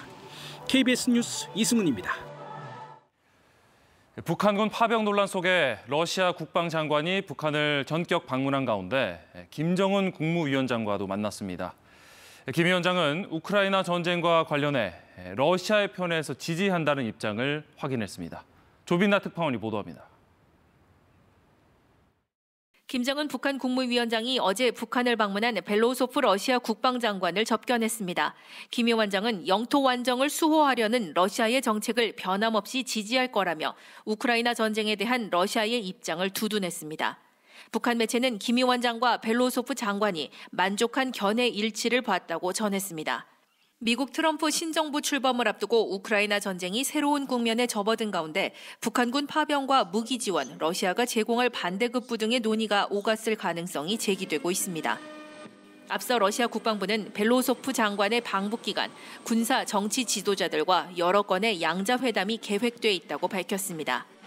첫 회담으로 노광철 북한 국방상과 군사협력 강화 방안을 논의했습니다. Он призван сыграть стабилизирующую роль в Северо-Восточной Азии, внести позитивный вклад в поддержание баланса сил в регионе, снизить риск рецидива войны на полуострове. 국제 평화와 안전을 수호하기 위한 공동 전선에서 러시아 동지들과 지난 6월 체결한 북러 조약에 대해 양국이 비준을 마친 만큼 방북 기간 비준서 교환을 통해 효력이 발효될 가능성이 있습니다. 북러 조약에는 전쟁 시 군사 원조를 제공한다는 내용이 포함돼 있습니다. 러시아는 우크라이나에 대한 대규모 드론 공격을 이어갔습니다. 우크라이나군은 현지 시각 29일 오전 러시아군이 드론 132대로 공격해 수도 키이우와 남부 오데사 등 전역에서 철도와 에너지 시설 등이 피해를 입었다고 밝혔습니다. 이따르는 러시아의 공습에 우크라이나의 에너지 시설은 70%가량이 파괴된 상태로 3년간 이어진 전쟁 중 가장 혹독한 겨울에 대비하고 있습니다. 베를린에서 KBS 뉴스 조빈나입니다. 서울 송파구에 있는 대단지 아파트 헬리오시티에서 난방과 온수가 끊겨 주민들이 한파 속 불편을 겪고 있습니다. 또 서울 종로구 한옥공사 현장에선 작업자가 추위에 몸을 녹이려다 불길이 번졌습니다. 추재훈 기자가 보도합니다. 9천여 세대가 거주하는 서울 송파구 헬리오시티. 난방과 온수 공급이 끊겨 주민들이 사흘째 불편을 겪고 있습니다. 그제 오후 2단지 내 열 교환실에서 과부하가 원인으로 보이는 불이 나 9개 동 1,300여 세대에 난방과 온수 공급이 끊긴 겁니다. 난방 장치를 작동시켜도 숫자만 변할 뿐이고 수도꼭지를 온수로 돌려도 찬물만 나옵니다. 집이 냉동 창고다, 아이가 기침을 한다는 등 주민 항의가 이어졌습니다. 아이들도 어린데 아이들도 차가운 물로 씻기가 힘드니까 쿠폰을 추가로 더 발급해 주셔가지고 거기 가가지고서 씻기도 하고 아니면은 따뜻한 물이 나오는 단지 내 친구 집에 가서 씻기도 하고. 아파트 측은 오늘 오후쯤 복구를 완료할 예정이라고 밝혔습니다. 골목길 한쪽에서 하얀 연기가 피어오릅니다. 소방관들이 손전등을 가지고 들어가 바닥에 소방수를 뿌리며 잔불을 정리합니다. 어제 저녁 8시쯤 서울 종로구의 한 한옥에서 불이 나 10여 분 만에 꺼졌습니다. 불이 나던 때 인근에 사람이 없어 다치거나 대피한 사람은 없었습니다. 다만 현장에 있던 폐기물과 공사 자재 일부가 탔습니다. 소방은 한옥 내부 공사가 진행되던 중 작업자가 몸을 녹이기 위해 고체 연료를 이용하다 퇴근 후 불길이 종이 상자로 옮겨 붙은 거로 보고 정확한 화재 원인을 조사하고 있습니다. 어제 오후 5시 20분쯤 경기도 용인의 한 전자제품 연구원에서 입구 쪽 천장이 내려앉아 근무자 7명이 한때 고립됐다 20분 만에 구조됐습니다. 소방은 폭설로 천장이 내려앉은 것으로 보고 자세한 사고 경위를 조사하고 있습니다. KBS 뉴스 추재훈입니다. 네, 여야의 대립은 더욱 격화되는 양상입니다. 더불어민주당은 검찰과 감사원의 집단 행위에 상응하는 조치를 취하겠다며 공개 경고했고, 국민의힘은 이재명 대표 한 사람을 위한 민주당의 탄핵 노름이 극에 달했다고 강하게 비판했습니다. 보도에 우정화 기자입니다. 대검찰청과 서울중앙지검 간부 등 검찰 측 반발이 잇따르자 민주당이 공개 경고에 나섰습니다. 박찬대 원내대표는 공무원의 정치 중립을 위반한 정치 행위이자 집단 행위라며 묵과하지 않고 상응하는 조치를 취하겠다고 밝혔습니다. 탄핵을 위헌이라고 규정하는 검사들의 주장이야말로 반헌법적이고 반법률적인 주장입니다. 당내에선 삼권 분립을 훼손한 건 정치검찰이다. 검사를 고발해야 한다는 주장까지 나왔습니다. 민주당은 최재해 감사원장 탄핵 추진에 대해 감사원 간부들이 반발하는 것에도 집단 행위를 좌시하지 않겠다며 똑같이 공개 경고했습니다. 다음 달 4일 본회의에서 검사 3명과 감사원장에 대한 탄핵 표결을 앞두고 압박 수위를 최고조로 높이는 양상입니다. 그간 검사 탄핵을 성토해온 국민의힘도 거듭 공세를 이어갔습니다. 이재명 대표 한 사람을 위한 방탄용 검사 탄핵이자 이 대표를 수사한 검사를 탄핵하는 후한 무치라고 직격했습니다. 앞선 검사 탄핵이 잇따라 헌법재판소에서 기각됐다며 무리한 탄핵 노름이 극에 달했다고 비판 강도를 높였습니다. 당대표 한 명을 위해 줄줄이 탄핵하여 국정을 마비시키고 헌법 질서를 훼손하겠다는 파렴치한 정치 세력임을 자인하는 것입니다. 이런 가운데 앞서 국민의힘이 6억 원 규모의 불법 대선 자금 사건에 이재명 대표가 연루됐다며 검찰 고발한 것에 대해 민주당은 어제 국민의힘이 검찰과 공모해버린 법적 상식을 무시한 억지 주장이라며 국민의힘과 함께 검찰을 재차 비판했습니다. KBS 뉴스 우정화입니다. 그런데 야당의 공세 속에서도 당원 게시판을 둘러싼 국민의힘 내홍은 수그러들지 않고 있습니다. 친한계가 김건희 여사 특검법에 찬성하고 나설 가능성까지 거론되자 당에선 경고 메시지들이 나왔습니다. 김민철 기자가 전해드립니다. 더불어민주당은 여당의 자중질환을 파고들었습니다. 난장판이 벌어지고 있습니다. 그렇게 할 일이 없습니까? 같이 멸망할지 김건희 특검으로 목줄을 풀고 탈출할지 선택하면 됩니다. 국민의힘에선 게시판 논쟁 맞대응으로 김건희 여사 특검법 처리를 고려할 수 있다는 보도에 대한 한동훈 대표의 어정쩡한 언급을 두고 여진이 계속되고 있습니다. 제가 그런 말을 했다고요? 제가 한 말은 아니네요. 한 대표가 게시판 문제와 김 여사 특검법 연결을 고민한다면 여당 대표가 아니라 야당 대표라는 등 비판이 쏟아졌습니다. 실제로는 윤석열 정권 붕괴법입니다. 그 법을 찬성한다? 여당 대표로서? 여당임을 포기하겠다는 소리 아닙니까? 추경호 원내대표는 이탈 가능성을 일축하면서 친한계 당직자들에게 엄중하게 경고했습니다. 당직자들도 언행에 신중하라. 도를 넘으면 적절한 조치를 취해 나갈 것이다. 이런 가운데 국민의힘은 당원 게시판 논란과 관련해 허위 사실을 유포한 혐의로 모 유튜버를 경찰에 고발하기로 했습니다. KBS 뉴스 김민철입니다. 더불어민주당이 오늘 오후 서울 광화문 광장에서 김건희, 윤석열 국정농단 규탄과 특검 촉구 5차 장외 집회를 연 뒤 시민단체가 주최하는 행진에 합류합니다. 야권이 주말 장외 집회를 여는 건 지난 2일 이후 5주째입니다. 이재명 대표는 앞서 당원들에게 진실은 반드시 밝혀진다며 국민이 주인인 나라를 위해 나서달라는 내용의 문자 메시지를 보냈습니다. 서울경찰청은 사직로와 세종대로, 남대문로 일대의 일부 도로를 통제할 예정이라며 시민들에게 대중교통 이용을 부탁했습니다. 여론조사 조작 혐의로 수사를 받고 있는 명태균 씨는 산업단지 정보를 미리 알고 주변에 투기를 권유했다는 의혹도 받고 있는데요. 명 씨와 함께 구속된 김영선 전 의원의 가족이 국가산단 예정지 인근에 땅을 산 사실이 확인됐습니다. 검찰은 개발 정보가 유출됐는지 확인하기 위해 경남도청 등을 압수수색했습니다. 이형관 기자입니다. 지난해 3월 발표된 창원 제2 국가산단 후보지입니다. 전체 340만 제곱미터 규모, 경남 창원시 북면과 동읍 일대로 당시 김영선 의원의 지역구였습니다. 방산 원자력 융합 산업 거점을 조성하겠습니다. 창원은 이미 기업들이 몰려들고 있는데 부지가 너무 부족합니다. 산단 예정지에서 직선 거리로 2km 떨어진 주택입니다. 마당에 자풀만 무성한 집과 터 470여 제곱미터가 산단 후보지 발표 불과 한 달 전 3억 4,500만 원에 거래됐습니다. 개발 제한 구역에서 우선 해제된 곳인데 아파트 단지가 주변에 있고 고속도로 나들목과도 가깝습니다. 산단 개발이 본격화되면 배후 단지로 발전 가능성이 큰 곳입니다. 만일 국가산단이 들어왔다 치면은 아무래도 요 주거단지 앞쪽에 그쪽이 좀 떨리지 않을까요? 그런데 KBS 취재 결과 이 땅을 산 사람은 김영선 전 의원 남동생의 아내로 확인됐습니다. 거래가 이뤄진 날 김 전 의원의 또 다른 남동생 명의로 근저당권까지 설정됐습니다. 취재진은 김 전 의원과 가족들의 입장을 듣기 위해 연락을 시도했지만 닿지 않았습니다. 김 전 의원의 한 지인은 서울에 사는 가족이 퇴직 후 거주하려고 집을 샀다고 들었다며 김 전 의원은 이 사실을 나중에 알게 됐다고 전했습니다. 검찰은 이 땅의 실제 주인이 누구인지, 개발 정보가 미리 새나간 것은 아닌지 수사를 벌이고 있습니다.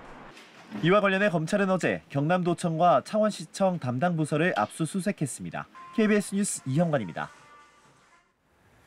중국과 러시아의 군용기 11대가 한국 방공식별구역 카디즈의 무더기로 진입하면서 우리 군이 전투기를 투입해 대응했습니다. 해마다 연합훈련을 명목으로 중국과 러시아가 카디즈 무단 진입을 반복하고 있는데요. 숨은 의도는 무엇인지 고은희 기자가 보도합니다. 중국과 러시아 군용기 11대가 어제 오전 9시 35분쯤부터 4시간여 동안 한국 방공식별구역 카디즈에 순차적으로 진입 후 이탈했다고 우리 군이 밝혔습니다. 중국 군용기 5대는 이어도 쪽에서 독도 쪽으로, 러시아 군용기 6대는 북동쪽에서 독도를 향해 남하한 거로 알려졌습니다. 이후 중러 군용기들은 독도 인근에서 함께 비행한 거로 전해졌는데 중국 국방부는 양국이 동해 공역에서 연합 전략 순찰을 실시했다고 밝혔습니다. 합동참모본부는 중러 군용기의 영공 침범은 없었다며 카디즈 진입 전부터 식별했다고 밝혔습니다. 이어 공군 전투기를 투입해 우발 상황을 대비한 전술 조치를 실시했다고 덧붙였습니다. 방공식별구역은 영공으로 접근하는 군용기를 미리 파악하기 위해 설정한 선으로 영공과 달리 국제법상 강제성은 없지만 군용기 진입 시 해당 국가에 미리 알리는 게 국제적 관행입니다. 중국과 러시아는 2019년부터 훈련 등의 명목으로 해마다 한두 차례 군용기를 카디즈에 진입시키고 있지만 사전 통보는 하지 않고 있습니다. 특히 올해는 러시아 국방장관의 방북에 맞춰 중국과 러시아가 연합훈련에 나선 셈이어서 의도가 주목됩니다. 러시아의 방북을 어찌 보면 호의해준 모양새도 될 수가 있는 거거든요. 북러 간의 군사협력에 대해서 중국은 반대하지 않는다. 이런 의미도 내포하고 있다고. 국방부는 중국과 러시아무관에게 군용기의 카디즈 무단 진입과 관련해 유선으로 엄중히 항의하고 재발 방지 노력을 촉구했다고 밝혔습니다. KBS 뉴스 고은입니다. 어느덧 11월의 마지막 주말입니다. 어제는 서울의 아침 기온이 영하 3.4도까지 떨어지면서 이달 들어 가장 추웠는데요. 오늘 서울의 아침 기온은 영하 0.5도로 어제보다 기온이 높긴 하지만 그래도 내륙 곳곳에서 영하권 추위가 이어지고 있습니다. 오늘 한낮에는 서울 기온이 10도까지 오르면서 평년 수준을 회복하겠습니다. 하늘빛은 점차 흐려지면서 중부 곳곳에는 빗방울이 떨어지는 곳이 있겠습니다. 일요일인 내일은 제주에 5mm 안팎의 비 소식이 들어 있습니다. 이 시각 충남의 모습인데요. 지금 충남과 전북 내륙 지역에 안개가 짙게 끼어 있습니다. 가시거리가 100m 안팎까지 좁혀져 있어서 앞차와의 간격도 넉넉하게 두셔야겠고요. 안개등도 적절히 활용하셔야겠습니다. 제주에는 오늘 바람이 강하게 불면서 시설물 피해 없도록 유의하셔야겠습니다. 현재 기온 자세히 살펴보겠습니다. 철원이 영하 5.6도, 대구 4.3도, 전주 0.8도로 어제보다 기온이 높긴 하지만 일부 지역에서는 서리가 내리고 얼음이 어는 곳이 있습니다. 한낮에는 청주가 11도, 대전 12도, 광주와 여수 13도, 울산 12도로 어제보다 기온이 3도에서 7도가량 높겠습니다. 바다의 물결은 모든 해상에 풍랑특보가 내려진 가운데 최고 4m까지 매우 높게 일겠습니다. 날씨 정보 전해드렸습니다. 어제 오후 경기도 성남에서 오래된 2층 주택이 갑자기 무너지는 사고가 났습니다. 다행히도 집안에 있던 사람은 없었습니다. 하지만 주변 건물 등의 추가 붕괴가 우려돼 주민들이 긴급 대피하기도 했는데요. 붕괴의 원인이 무엇인지 조사가 진행 중입니다. 정현우 기자가 보도합니다. 위태롭게 서 있는 2층 주택. 건물 안에 아무도 없다는 걸 확인한 소방관들이 빠져나오고 불과 20초 뒤 건물이 통째로 주저앉습니다. 절로 무너졌으니까 천만 다행이다. 결국 무너졌네. 어제 오후 3시쯤 경기 성남시 수정구에서 2층짜리 주택이 무너지는 사고가 났습니다. 주택 건물에서 파열음이 난다는 신고를 받고 소방당국이 현장에 도착했지만 건물은 이미 기운 상태였습니다. 소방당국이 도착하고 30여 분 뒤 건물은 완전히 무너졌습니다. 쾅 소리가 나더라고요. 우리 층에서 밥 먹고 있는데. 그래 이렇게 보니까 무너지더라고요. 주택 건물엔 2명이 살고 있었지만 사고 당시 외출해 있어 화를 피했습니다. 또 붕괴 직전 현장에 도착한 소방관들이 주변을 통제하고 인근 주민 7명도 대피시켜 인명피해는 없었습니다. 전기 및 가스 차단 완료하였습니다. 참고로 인근 건물의 7명 대피 유도 실시하여 현재 안전한 곳에. 무너진 주택 건물은 1976년에 사용 승인이 난 노후 건물로 확인됐습니다. 경찰과 소방당국은 건물 붕괴의 원인에 대해 조사하고 있습니다. KBS 뉴스 정현우입니다. 다음은 폭설 피해 상황 알아봅니다. 이번 눈은 양도 기록적으로 많았지만 특히 습기를 머금고 있어서 위험했습니다. 인명피해에 시설물 피해도 속출했습니다. 정진규 기자입니다. 이틀 새 30cm 이상의 폭설이 쏟아진 마을. 샌드위치 패널로 된 창고가 눈의 무게를 이기지 못하고 완전히 주저앉았습니다. 무너진 잔해에 깔려 70대 남성이 숨졌습니다. 무너진 샌드위치 패널 위에 20cm가량의 눈이 쌓여 있었습니다. 1,500여 제곱미터 인삼 비닐하우스도 힘없이 무너졌습니다. 한 뿌리라도 더 건지려면 시설 철거부터 해야 하지만 쌓인 눈 때문에 접근조차 어렵습니다. 근데 이게 완전히 다 무너져가지고 바로 철거를 하거나 그러지 않는 한. 근처 화훼 농가도 사정은 마찬가지입니다. 비닐하우스가 내려앉으며 억대의 피해가 발생했지만 복구는 엄두도 내지 못합니다. 막막합니다. 복구가 될지도 모르겠고 그리고 복구할 자금도 다들 없고. 비닐하우스들뿐만 아니라 이 같은 축산시설들도 눈의 무게를 이기지 못하고 맥없이 무너져 내렸습니다. 강원도 횡성에선 폭설로 인한 정전 복구 작업이 지연되면서 수백 가구가 이틀째 추위에 떨어야 했습니다. 뭐 잠도 안 와, 추니까.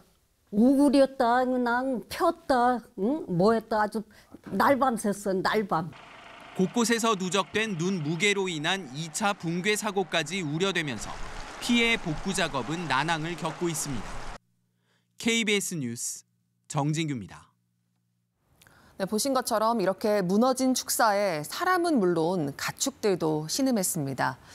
피해를 줄이기 위해서 안간힘을 쓰고 있지만 복구에는 시간이 더 걸릴 것으로 보입니다. 송명희 기자가 보도하겠습니다. 소 20여 마리를 키우던 축사 한가운데가 눈의 무게를 못 이기고 내려앉았습니다.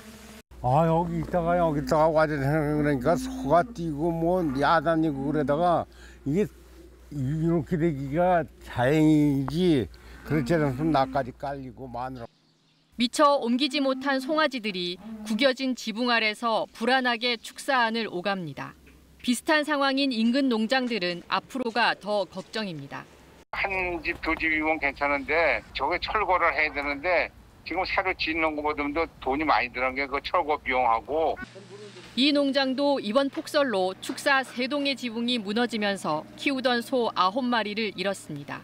남은 젖소 60여 마리 대부분이 지붕 없는 축사에서 겨울을 나야 할지 모릅니다.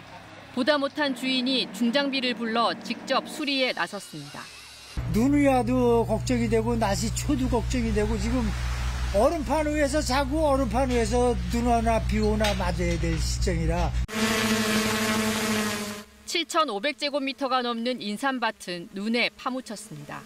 햇볕을 가리던 망은 흔적도 없어졌고 지주목들은 부러지고 넘어졌습니다. 하지만 넋놓고 있을 시간이 없습니다. 겨울이라도 철거를 해서 이제 지붕이라도 걷어놔야 그래도 인삼 피해를 최소화할 수 있을 것 같아요. 이렇게 피해를 입으면 2년근, 3년근, 4년근, 5년근 이렇게 여러 해의 작물이 다 피해를 보기 때문에 이번 폭설로 경기 남부 지역을 중심으로 농지 42헥타르와 축사 983곳이 피해를 입은 것으로 잠정 집계됐습니다.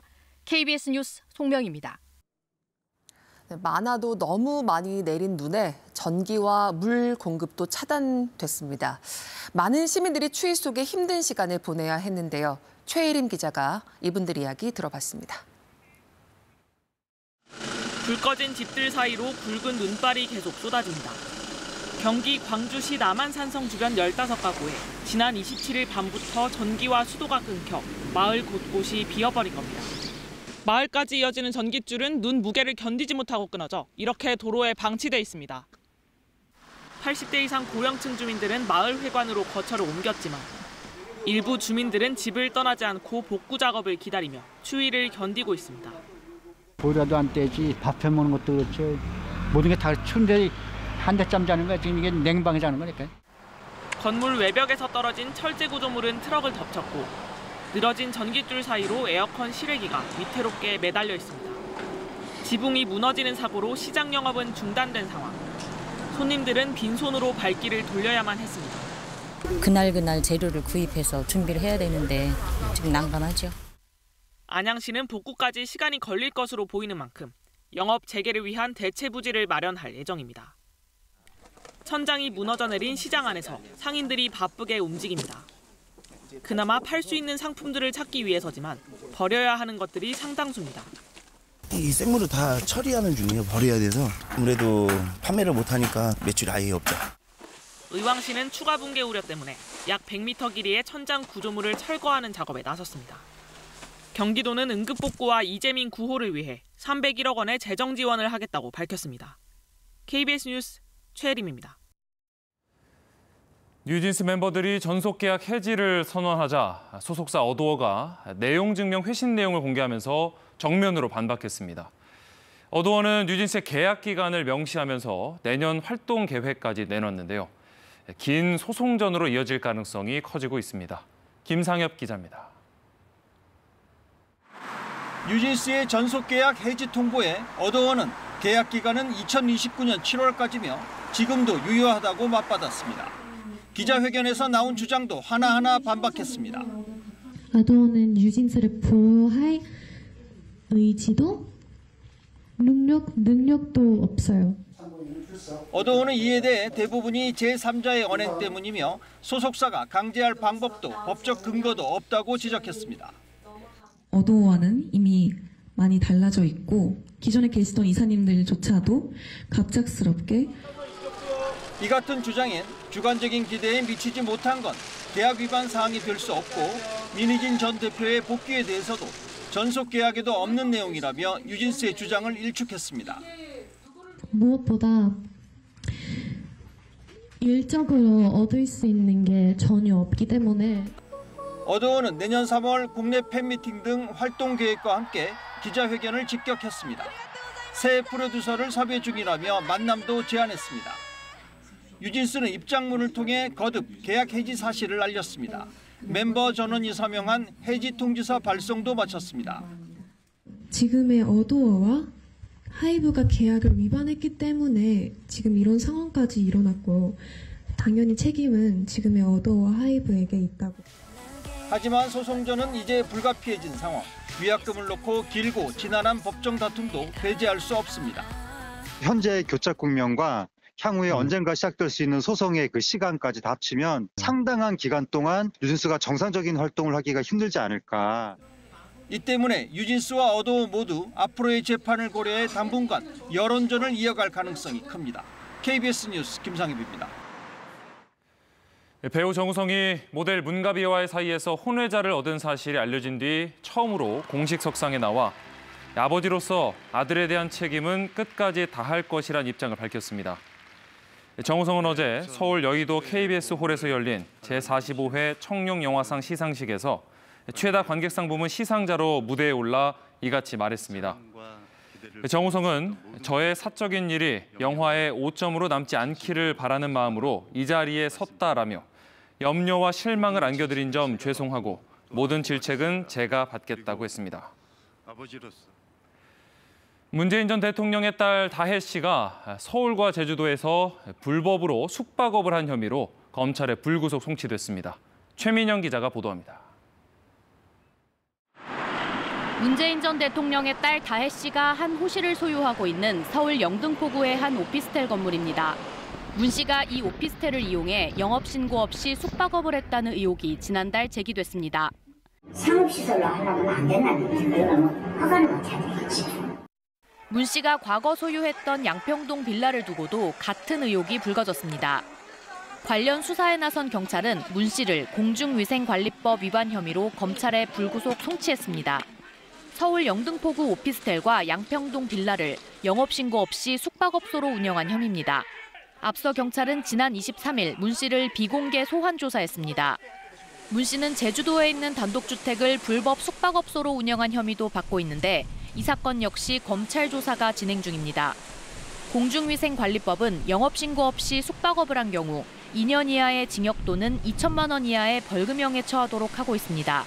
한편 문 씨는 지난달 5일 새벽 서울 용산구 이태원 해밀턴 호텔 앞에서 음주운전을 하다 사고를 낸 혐의로도 검찰에 송치됐습니다. KBS 뉴스 최민영입니다. 온라인 중고 거래를 하려던 판매자가 물품 대금을 받기는커녕 오히려 돈을 뜯기는 피해가 잇따르고 있어서 주의가 필요합니다. 가짜 중고 거래 사이트에서 이런 피해가 발생하고 있는데 어떤 수법인지 잘 보시기 바랍니다. 여소연 기자입니다. 지난달 온라인 중고거래 사이트에 목걸이 등을 매물로 내놓은 A씨. 닷새 만에 물건을 사겠다는 연락을 받았습니다. 목걸이랑 귀걸이랑 세트로 해서 20만 원에 올렸던 거고 혹시 실사진 확인해 볼 수 있냐 진짜 살 거처럼 해서 구매자는 거래 수수료를 안 낼 수 있다며 다른 인터넷 사이트에서 거래하자고 제안했습니다. 돈을 아낄 수 있다는 생각에 해당 사이트에서 거래를 진행했지만 문제는 거래 대금을 받을 때 생겼습니다. 물품 대금을 받으려 하자 사이트 고객센터에서 인증이 필요하다는 이유로 오히려 돈을 요구한 겁니다. 제 계좌번호랑 출금 계좌번호가 맞는지만 확인을 하겠다. 20만 원의 출금 요청을 받고 싶으면은 보증금만큼의 돈을 다시 10원 단위까지 정확히 넣어야 한다. 금액을 계속 다르게 넣어 출금이 중단됐다는 핑계로 입금 요구는 계속됐고 A씨는 결국 140만 원을 보내고 물품 대금은 받지 못했습니다. 물건을 사겠다는 사람도 수수료를 아낄 수 있다는 중고거래 사이트도 모두 가짜였습니다. 사람들이 이게 사기인 걸 알고 올리기 시작하고 우후죽순 생기니까 마켓 이름을 바꾸고 사이트를 바꾸면서 이런 사기 피해를 입었다며 경찰에 신고된 사건만 40건, 피해 금액은 3억 원이 넘습니다. 해당 중고거래 사이트에서는 같은 수법의 범행에 사용된 계좌 수십 개가 확인돼 실제 피해는 더 클 것으로 보입니다. KBS 뉴스 여소연입니다. AI 산업이 성장하면서 덩달아 잘 팔리는 에어컨이 있습니다. 데이터 센터를 식히기 위한 장치인데요. 김지숙 기자가 보도합니다. 잠수함같이 생긴 커다란 설비 앞에서 작업이 한창입니다. 칠러라고 불리는 초대형 에어컨을 만들고 있는데 고객은 일반 주택이 아닌 데이터 센터입니다. 축구 경기장 사이즈 15개 정도의 면적을 냉방할 수 있는 거라고 보시면 됩니다. 차가워진 물은 수배관을 통해서 건물의 공간을 냉각하는 용도로 한 해에 1,000대 정도를 만들어낼 수 있는 공장인데 가동률 100%입니다. 올해는 국내 처음으로 미국 빅테크 기업과 공급 계약을 맺었습니다. 지금은 공장이 오버캡하고요. 25년, 26년까지의 물량들은 어느 정도 갖고 있다고. 대용량 서버와 장비가 끊임없이 돌아가는 데이터 센터에선 30도가 넘는 열이 뿜어져 나옵니다. 과열되면 서버가 멈출 수 있기 때문에 열을 효율적으로 식히기 위한 냉각 기술은 필수입니다. 그만큼 기술 경쟁도 치열한데 에어컨처럼 물을 순환시켜 찬바람을 공급하거나 아예 서버 등을 액체에 넣어버리는 방식까지 개발되고 있습니다. 지금은 그 서버 레벨에서 액침 냉각을 하는데 저희는 아예 서버 이 렉 통째를 아예 이 집어넣는 방법을 지금 연구하고 있습니다. AI 수요가 급증하면서 연평균 10% 이상 성장이 예상되는 데이터 센터 시장. 이 때문에 데이터 센터 냉각 산업도 지난해 21조 원 규모에서 오는 2032년 59조 원까지 성장할 걸로 예상됩니다. 데이터 센터 냉각 기술은 AI 반도체와 함께 우리 산업의 새로운 주력 품목으로 떠오르고 있습니다. KBS 뉴스 김지숙입니다. 우리 고유의 문화에 익숙하지 않은 어린이들에게 한옥과 다도, 또 예절의 가치를 가르치는 프로그램들이 인기를 얻고 있습니다. 어린이들이 전통 문화에 담긴 존중과 배려를 배우는 기회가 되고 있습니다. 이정민 기자가 취재했습니다. 유생복을 곱게 차려입고 초등학교 1학년 어린이들이 한옥마루에 모여 앉았습니다. 학교에 들어와 처음 받는 예절 교육. 두 손을 곱게 모으고 절하는 법부터 배워봅니다. 무릎을 꿇고 앉으세요. 선생님 설명에도 우왕좌왕이지만 어느새 제법 의젓하게 무릎 꿇고 허리를 숙입니다. 존중과 배려의 의미를 담은 어려운 명심보감 글귀도 따라 읽어보고 경인자는 인왕 경제한다. 전통차도 고사리 손으로 따라봅니다. 처음 맛보는 차 맛은 대체 무슨 맛인지 마냥 신기합니다. 네, 맛입니다. 서툰 어린 동생들 앞에서 이번엔 형들이 직접 나서서 시범을 보이며 다도의 멋을 가르칩니다. 옛날에 조선시대에 온 느낌이 들기도 해요. 많은 아이들 앞에서 하니까 선생님이 됐다는 느낌도 들었어요. 12년째 인천 지역 초등학생 2천여 명씩을 대상으로 이어지고 있는 예절 교육 프로그램. 최근엔 한옥의 아름다움과 다도의 멋을 함께 체험할 수 있도록 전통 건축 명인들이 새로 지은 한옥으로 교육 장소를 바꿨습니다. 차 문화를 가르치고 우리 차를 이렇게 널리 알리는, 세계적으로 알리는 그러한 아이들로 키웠으면 좋겠다. 글로벌 문화에 더 익숙한 요즘 아이들. 아직은 낯선 우리 고유의 예절과 문화를 배워나갈 기회도 늘고 있습니다. KBS 뉴스 이정민입니다. 이어서 한국도로공사 연결해 주말 아침 교통 상황 알아보겠습니다. 지금 고속도로는 오전 8시가 다가오면서 정체가 점점 더 늘어나고 있습니다. 주로 지금은 충청권인 천안 일대 정체가 빠르게 증가하고 있는데요. 이 가운데 이번 주말 주행하실 때 더 조심히 이동해 주셔야 하는 이유, 바로 도로 살얼음 때문입니다. 내린 눈이 녹았다 다시 얼면서 미끄러질 수 있으니까요. 사고 나지 않도록 천천히 이동해 주시기 바랍니다. 1번 경부고속도로는 부산 쪽으로 차들이 많아집니다. 경기권 안쪽에서는 오산과 남사 사이로 10km 구간, 다시 한번 천안부터 천안 휴게소까지도 14km 구간 부분적으로 밀리고 있고요. 25번 논산 천안선도 논산 쪽으로 차량 터널을 앞두고 꽉 막힌 흐름이 이어집니다. 15번 서해안고속도로 목포 쪽으로는 팔탄분기점과 서해대교 중심으로 차가 많은데 반대 서울 쪽으로는 팔곡터널 부근 3차로 쪽에 고장차 처리하니까 주의하시기 바랍니다. 지금까지 고속도로 교통방송이었습니다.